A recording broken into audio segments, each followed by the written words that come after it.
안녕하세요. 필터 없는 시짜들, 특히나 그 중에서도 시부모로 인해 이혼한 30대 여성입니다.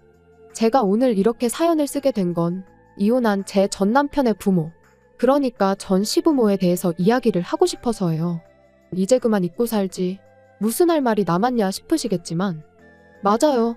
저도 제가 다 잊었다고 생각했어요. 그런데 어제 백화점에서 시부모를 우연히 마주치면서 지난 기억이 스멀스멀 되살아나대요.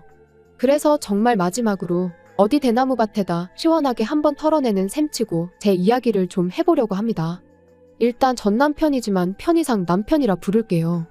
남편은 저보다 7살 많은 직장 선배였습니다. 그리고 저는 솔직히 처음엔 남편을 남자로 본 적은 없었어요.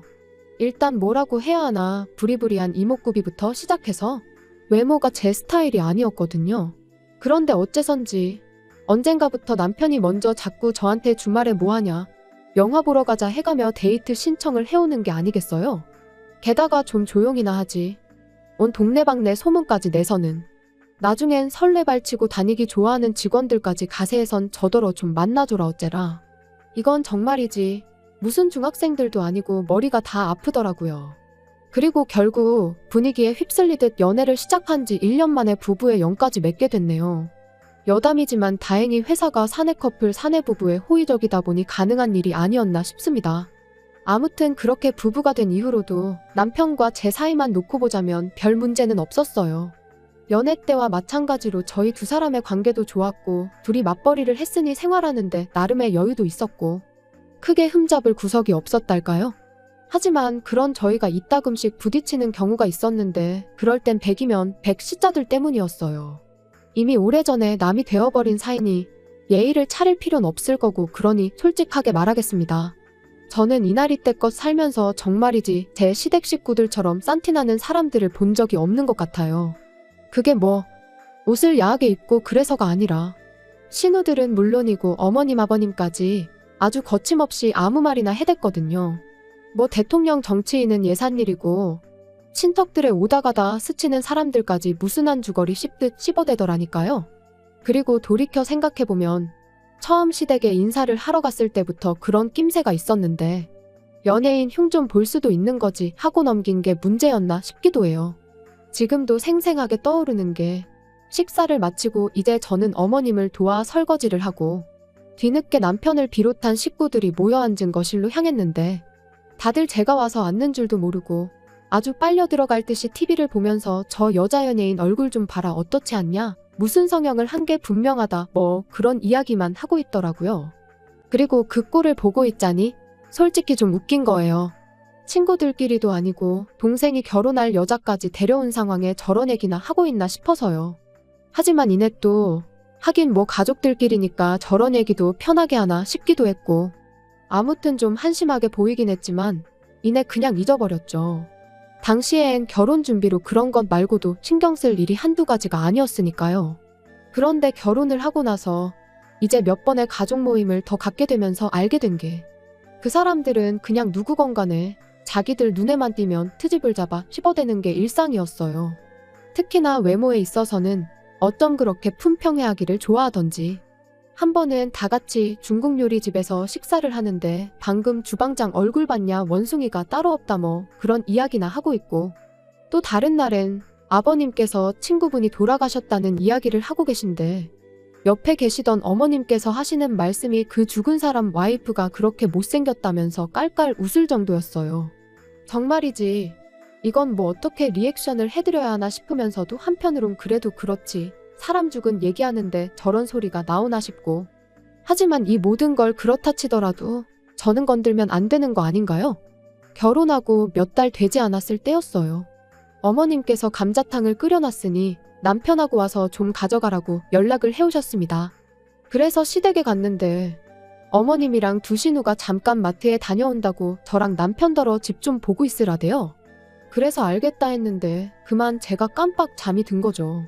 그리고 얼마나 시간이 흘렀을까? 어디선가 두런두런 들려오는 말소리에 제가 잠에서 깼습니다. 그런데 옆에 있어야 할 남편은 안 보이고 살짝 열린 방문 사이로 뭐가 그리 재밌는지 꺽꺽거리며 웃음을 참아대는 어머님과 두 신우만 보이더라고요. 그래서 저도 이제 갑자기 나가긴 그러니까 나름대로 기척을 내려고 했는데 그 순간 누군가가 제 이름을 얘기하며 솔직히 너무 못생기지 않았냐는 거예요. 하나씩 뜯어보면 봐줄 만한데 눈, 코, 입이 주차가 엉망으로 됐다면서. 그러니까 어머님께서 그거 표현이 기가 막힌다며 또 꺽꺽대시고, 비록 제 면전에다 한 건 아니었지만 어쨌든 그런 이야기를 듣고 나니 도무지 거실에 나가 표정 관리를 할 자신이 없었어요. 그래서 다시 눈을 감고 자는 척을 했지만 이미 온 신경이 밖에서 들려오는 소리를 향해 있었죠.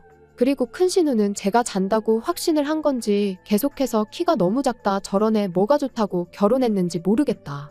정말이지 마음 같아선 당장이라도 뛰쳐나가, 너는 뭐 얼마나 생겨먹은 줄 아냐고 한마디 쏘아붙이고 싶은 심정이었습니다. 하지만 한편으론 제가 나가서 한마디 한들 미안하다 할 신우도 아니었거든요. 그래서 똥이 무서워서 피하냐 더러워서 피한다는 마음으로 올라오는 화만 꾹꾹 눌러 참았네요. 그리고 그때 이후로 시댁에 가는 횟수를 극도로 줄여나갔습니다. 웬만하면 남편만 보내고 가게 되더라도 정말 밥만 먹고 후딱 집에 온다던가 하는 식으로 시댁 식구들하고 아예 말 자체를 안 섞으려고 했어요. 그랬더니 이제 남편도 뭔가 이상하다 느꼈는지 하루는 저한테 요즘 왜 그러냐고 묻더라고요. 그래서 실은 얼마 전에 갔던 시댁에서 그런 이야기를 하는 걸 들었다고 솔직히 털어놓았습니다. 그리고 그때 제 마음은 다른 것보다도 그저 남편이 제 편을 들어줬으면 하는 것이었어요. 그런데 남편이 말하길 누나들 입장에선 좀 그렇게 생각할 수도 있을 것 같답니다. 둘 다 예쁘다는 소리도 자주 듣고 같은 여자가 보기에도 늘씬하지 않냐면서. 그래서 누나들이 자기 와이프가 될 여자에 대한 기대치가 좀 있었던 것 같다나요? 정말이지. 제 편을 들어주긴커녕 어떻게든지 누나들만 감싸고 돌기 급급한 남편의 꼴을 보고 있자니 저도 심사가 뒤틀리는 듯 했습니다. 그리고 이제 와서 말이지만 여자로서 수치스러운 마음도 들었어요. 은연중에 남편도 신우들이 하는 말에 동의하고 있다는 기분이 들었으니까요. 그래서 저도 에라 모르겠다는 생각으로 그동안 속으로만 생각하던 말을 꺼냈습니다. 정말 당신 식구들은 이상하다. 왜 맨날 모이면 외모 이야기밖에 안 하는지 모르겠다. 그거 되게 수준 낮아 보인다고요. 그랬더니 남편이 요즘에는 외모가 경쟁력이니 당연한 거 아니냐면서 저더러 혹시 무슨 자격지심 같은 거 있냐는데 기가 막혀서 그럼 그렇게 대단한 경쟁력을 두고 왜 당신 누나들은 그 모양으로밖에 못 사냐 받아쳤습니다.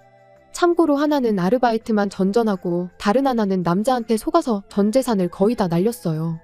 아무튼 뭐 결국 그날 대판 싸웠네요. 그리고 이게 얼마나 대단한 일이라고 생각하실 수도 있겠지만 저는 이 일로 남편에게 많이 실망하기도 했고 그러면서 좀 정이 떨어졌습니다. 그리고 그 때문인지 점점 남편하고 가벼운 스킨십조차 하기도 싫고 제가 남편을 좀 멀리하게 되더라고요. 그런데 이런 상황을 모르는 시부모님께선 결혼한 지 왜 1년이 다 되도록 소식이 없냐며 하루가 멀다 하고 손주 타령을 하시기 시작하셨습니다. 그리고 그 무렵 저는 정말 생각이 많았어요. 그도 그럴 게 어쨌든 여전히 남편과는 같은 회사를 다니고 있었으니 이혼은 엄두가 나지 않기도 했고 사실 그때까지만 하더라도 일단 저부터가 이혼하면 여자만 손해다 싶었으니까요. 그래서 그래, 애를 갖자. 애를 가지면 좀 부부 사이가 나아질지도 모른다. 그런 결론에 다다르게 된 거죠. 그런데 문제는 그렇게 마음을 먹은 이후로 남편하고 열심히 노력을 했는데 어째선지 반년이 지나도록 임신이 되질 않았습니다. 그래서 결국 남편과 함께 병원을 찾았어요. 그리고 병원에서 듣게 된 말은 남편이 키도 크고 체격도 좋은데 정자수가 적어도 너무 적다는 거예요. 그러면서 애를 많이 써야 할 거라는데 솔직히 제 입장에선 기가 찰 노릇이었습니다. 가뜩이나 남편한테 정도 많이 떨어졌지만 그래도 어떻게든 좀 살아보려고 애라도 가져볼까 한 건데 그마저 쉽지 않다고 했으니까요. 그리고 남편이 이야기를 한 건지 시부모님께선 저희가 병원에서 무슨 이야기를 듣고 왔는지 무척이나 궁금하신 눈치셨어요. 그런데 남편이 저더러 시부모님께는 그냥 아무 문제도 없다고 하면 안 되겠냐대요. 시부모님께서 얼마나 충격이 크시겠냐면서요. 하지만 그랬다간 계속해서 제가 받을 스트레스는 어떡하나 싶었습니다. 시부모님 성격에 분명히 또 왜 아무 이상이 없는데 애가 안 생기냐 하시며 다른 병원에 가보라고 하실 것도 같았고 무작정 제 탓을 하실 것도 같았으니까요. 그리고 이런 이야기를 남편에게 하니 그건 걱정 말랍니다. 자기가 책임지고 제 편이 되어주겠다면서요. 솔직히 웃겼죠. 이게 다 누구 때문인데 누가 누구 편을 들어준다는 건지. 하지만 결국엔 알겠다고 했어요. 저도 뭐 그때까지만 하더라도 시부모님한테 무슨 악감정이 있던 것까진 아니었으니까 굳이 충격을 드리고 싶진 않았거든요. 그리고 며칠 뒤 시댁에 찾아가 병원에서 두 사람 다 괜찮다고 하더라고 말씀을 드렸더니 아니나 다를까 어머님께선 정말 이상하다며 쉽게 믿질 않으셨어요. 왜 둘 다 아무 문제가 없는데 애가 안 생기냐면서요. 그리고는 제가 예상했던 대로 어머님께선 저더러 그러지 말고 당신이랑 같이 병원에 다시 좀 가보자셨는데 정말 난처하대요? 그래서 제가 남편을 쳐다봤습니다. 빨리 어떻게 좀 해보라는 뜻이었지요. 그런데 황당하게도 남편은 제 눈을 슬쩍 피하더니 어머님한테 신경 써줘서 고맙다는 소리나 하고 있는 게 아니겠어요? 그리고 그런 남편의 태도에 실망한 저는 실은 어머님 아들한테 문제가 있다더라고 말씀을 드렸습니다. 마음 같아선 어머님 아들이 허우대만 멀쩡하지 속빈강정이나 다름이 없다더라고 해버리고 싶었는데 그랬다간 어머님이 정말 뒤로 넘어갈까 싶어 꾹 참았네요. 그리고 이번에도 역시나 어머님께선 그 의사가 돌팔이 아니냐면서 그럴 리가 없답니다. 못 믿겠다고요. 그러더니 저희 남편더러 뭘 하셨는 줄 아세요? 마누라가 아무리 좋아도 마누라 흠을 덮어주려고 그런 거짓말을 하면 안 된답니다. 그러니까 저희 어머님은 원래 제가 문제가 있는데 그걸 당신 아들이 커버쳐주고 있다고 믿고 싶으셨나 봐요. 어이가 없어서 제가 어머님더러 어머님 아들은 그럴 깜냥도 못 되는 사람이라고 받아쳤어요. 지금도 보라고 저렇게 남일 마냥 먼 산만 보고 있지 않냐고요. 그런데 그때 신우가 한다는 말이 그럼 뭐 시험관 같은 거 하면 되는 거 아니냐대요. 그리고 사실 그게 아주 틀린 말은 아니었어요. 병원에서도 들었던 얘기였으니까요. 하지만 저는 그렇게까지 해서 아이를 갖고 싶은 생각은 없었습니다. 그래서 그렇게까지 해서 가질 생각은 없다고 단호하게 대답했지요. 그랬더니 어머님 아버님이 그럼 뭐 어쩌라는 거냐고 아이를 아주 안 갖겠다는 거냐 하시는데 자연 임신이면 모를까 억지로 갖지는 않겠다는 뜻이라고 말씀드렸거든요. 그랬더니 옆에 있던 신우들이 또다시 어이가 없네 어쩌네 해대더니 저더러 양심 좀 있으랍니다. 솔직히 제 인물에 어디 가서 자기들 동생 같은 남자를 만나서 살겠냐면서 그러면 뭐 저도 좀 양보하는 게 있어야 할 거 아니냐고요. 기가 막혔죠. 그래서 제가 또다시 남편을 쳐다보곤 뭐라고 말이라도 좀 해보라고 했습니다. 그랬더니 남편이 우물쭈물대기만 하고 선뜻 한마디를 안 하는 거예요. 아니 당장의 말이라도 지 누나들한테 저한테 그런 식으로 말하지 말라던가 그런 말 한마디는 할 줄 알았는데 말이죠. 그래서 제가 정말 아무 말도 안 할 거냐고 또 한 번 남편을 다그치니 두 신우가 남편더러 야 그냥 살지 마 그러는 겁니다.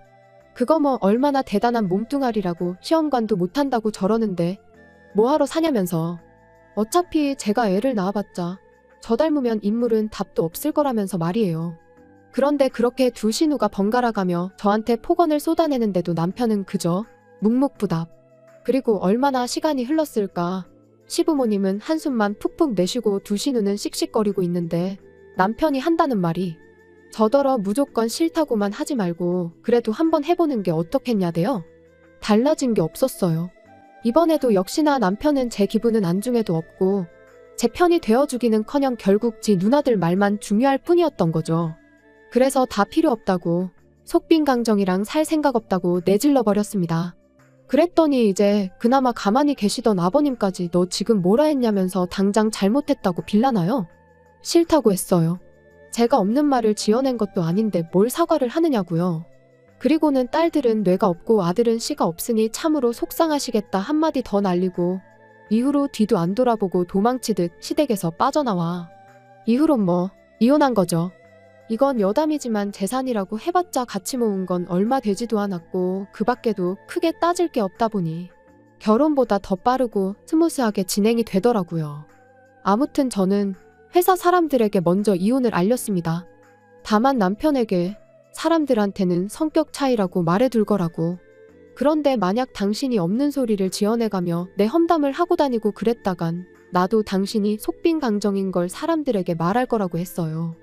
그랬더니 남편이 애꿎은 입술만 잘근잘근 씹으며 알겠다대요.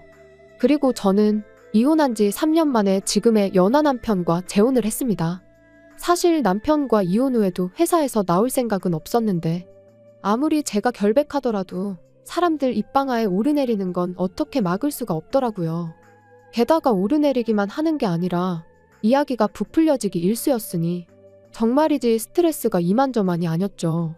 그래서 아예 다른 업계로 이직을 했는데 거기서 지금의 연하 남편을 만나게 됐네요. 능력 있고 자상하고 이런 말 못하지만 전 남편하고는 비교도 안 되게 이번만큼은 제가 생각해도 저한테 과분한 사람이에요.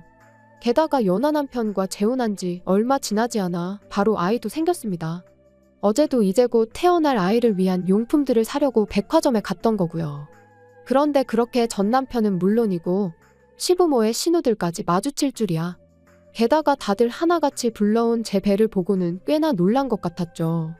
아마 모르긴 몰라도 뒤에서 분명 저 때문에 애가 안 생겼을 거라고 자기들끼리 정신승리나 하고 있었을 텐데 그 생각을 하니까 속이 다 후련했습니다. 그래서 의도한 바는 아니었지만 나름대로 복수를 한 듯한 게 기분이 나쁘진 않았네요. 여담이지만 시부모님은 아직도 그렇게 다 큰 자식들을 옆에 끼고 다니시는 걸 보니 여전히 자식 셋 중 누구 한 명도 제대로 된 가정을 꾸리지 못한 모양이에요. 그러니까 사람이 마음을 곱게 써야지 맨날 외모 타령만 해대고 남 험담이나 해대고 그러니 자식들이 잘 풀릴 리가 있나요? 아무튼 오늘로써 정말 끝입니다. 마지막으로 다시는 마주치는 일도 없었으면 좋겠고 겉에 신경 쓸 시간에 사람부터 되라고 말해주고 싶어요. 그리고 이건 좀 유치하게 들릴 것 같긴 한데 제가 아이 낳고 잘 산다는 소문이 언젠가 그 사람들 귀에 들어가는 일은 꼭 한번 있었으면 좋겠네요.